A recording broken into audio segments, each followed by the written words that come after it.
Assalamualaikum warahmatullahi wabarakatuh.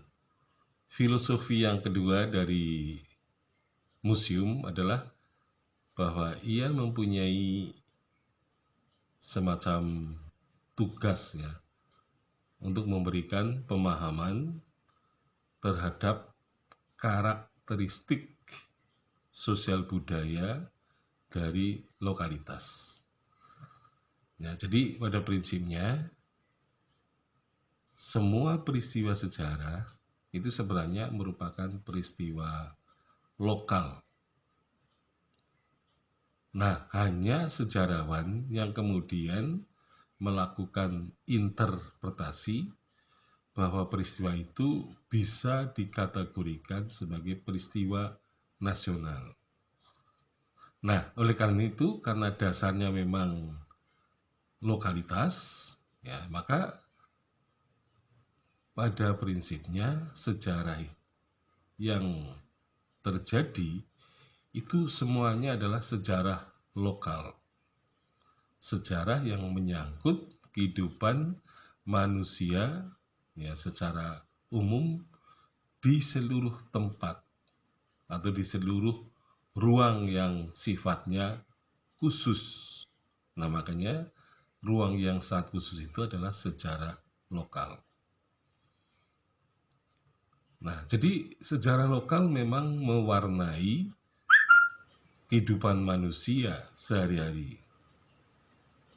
Jadi pada prinsipnya sejarah lokal itu merupakan jiwa dari peristiwa sejarah ya, karena sejarah lokal inilah yang akan membangun ya sejarah nasional sebagai karya bangsa yang memperlihatkan adanya identitas bersama dan juga solidaritas sosial.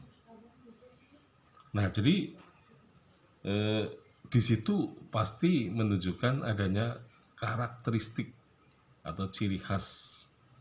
Jadi ciri khas lokal, karakteristik lokal, karena pada dasarnya history from within, jadi sejarah dari dalam, itu memang akan tercermin dari sejarah lokal.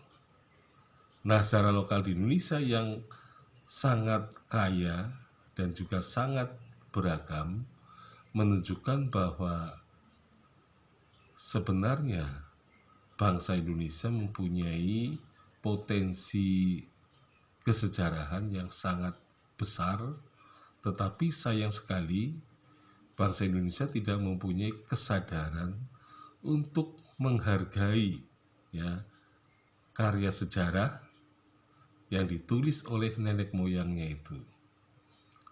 Jadi bangsa Indonesia atau sejarawan Indonesia seringkali terbawa oleh provokasi bahwa karya sejarah yang ditulis oleh nenek moyang kita itu dianggap bukan karya sejarah, bahkan dianggap bukan karya yang selesai. Nah, bagaimanapun juga karya nenek moyang kita itu berbicara tentang masa lampau, ya. Dan masa lampau itu kalau tidak ada sumber tertulisnya, memang bisa sangat diragukan. Ya.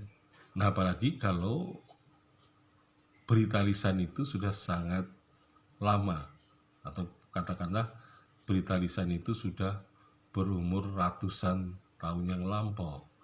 Nah, tentu saja tradisi lisan ini seringkali dianggap sebagai sumber yang sekunder, ya, kadang-kadang disebut tersier, kemudian kuarter.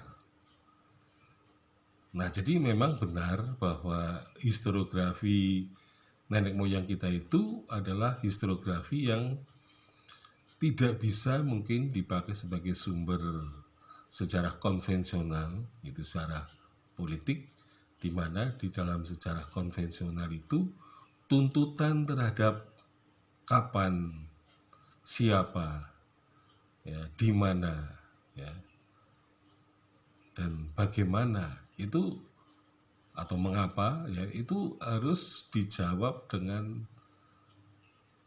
eksak, ya.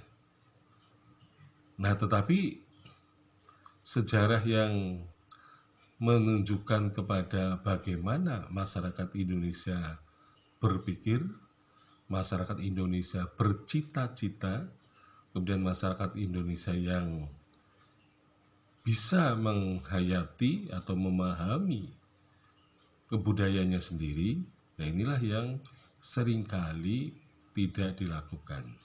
Nah, oleh karena itu, pemahaman terhadap lokalitas ini merupakan suatu yang diamanatkan kepada lembaga museum agar masyarakat Indonesia mengalami pencerdasan, ya, sejarah berdasarkan data dan fakta sejarah. Sekian, Assalamualaikum warahmatullahi wabarakatuh.